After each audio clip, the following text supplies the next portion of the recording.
Hello, my name is Erik Hemming and I work for the Åland University of Applied Sciences in Finland.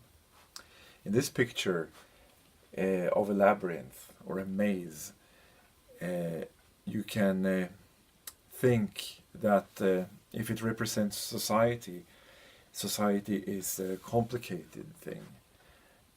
And in society, people have to struggle really to get to what they really want to have, and that is represented by the center. Some people were maybe born near the center, so they have an easy life. Some people come from the outside, and if you would come to a new culture, to a new country, you would have to start from the very outside, most likely, and that would be a hard struggle for you. And what is it that you really have to learn then? Well, in brief, we can say that it is the codes. If you learn the codes, you will have good chances of getting to where you want to get. Codes can be many things, and I will show you 3, 4 examples of categories that we can divide codes into. One of them is the symbols, and as you see here, it can be your hairdo, and it can be what you talk about, which is perceived by others as suitable or maybe not suitable. It can be objects that you carry with you and jewelry that you wear, and it can be your company. Your friends are symbols in a way, so if you're seen with the right people, that is going to help you. Gestures are symbols, and they are difficult if you come from another culture, because the same gesture can mean something different, and that could be a minor disaster. And if you have good taste and suitable opinions, that is a good symbol to wear. Usage, that is the way you speak. Of course, that is an important thing too, how you behave with your words. And I also put tattoos and piercing here because it is discussed nowadays. Maybe this is not such a big deal. If you see the world as a whole, it is used a lot. And in order to give an example of what symbols can do to you, I have chosen this picture of the Pope. He's wearing sunglasses. And the thing is that it happens to be Bono's sunglasses from YouTube. YouTube. And U2, sorry, I mixed it up. And then that does something with the Pope's image. This is the ex-Pope, by the way.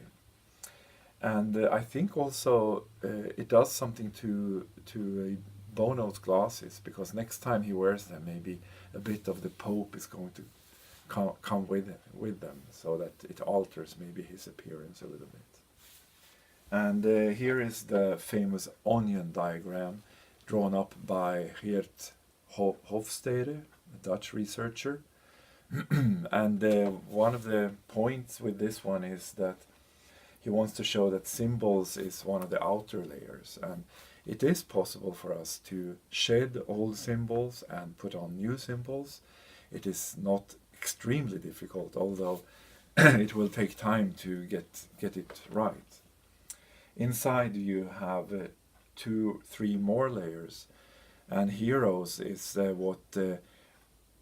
what each culture has as a personification of the right values, people that are really admired.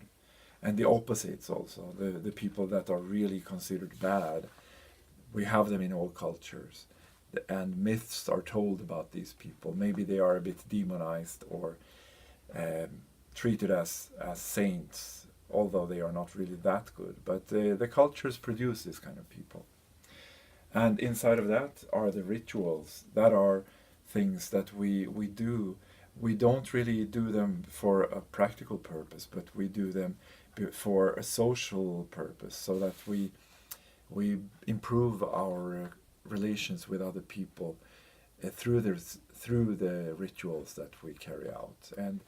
And here's a list of rituals that we tend to perform daily, more almost, or at least weekly. Saying hello, having coffee, giving presents. Well, we all do these things, and we do them for a reason. Uh, Drinking alcohol is very important in the northern hemisphere, at least near the polar circle, which is where we live. And the eating together is universal, except maybe in a few cultures where eating is sort of taboo almost. Sitting around the table or a fire is something which bonds people, and it's hard to really betray each other once you have been sitting like that. So it's an important ritual. And of course, chatting. In some cultures there is a lot, in some not very much. People in the north are not so good at small talk sometimes. Rites of passage, initiations, it's something in the teens, where in most cultures there are rituals that symbolize that people have become grown-ups. And many other traditions, of course, we have all throughout the year. And finally, I wanted to show you these pictures here of symbols of something from cultures that are far away from where we live here in Finland.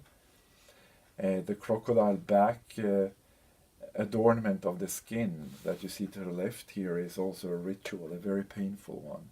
It is a rite of initiation, manlyhood, because if a person really can endure that pain, you have the right to wear those symbols with pride.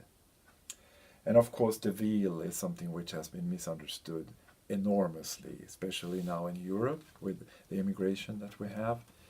And of course understanding it is something which we all have a right to do, but to understand it the way the women who wear the veils take it themselves is something which maybe only themselves can do.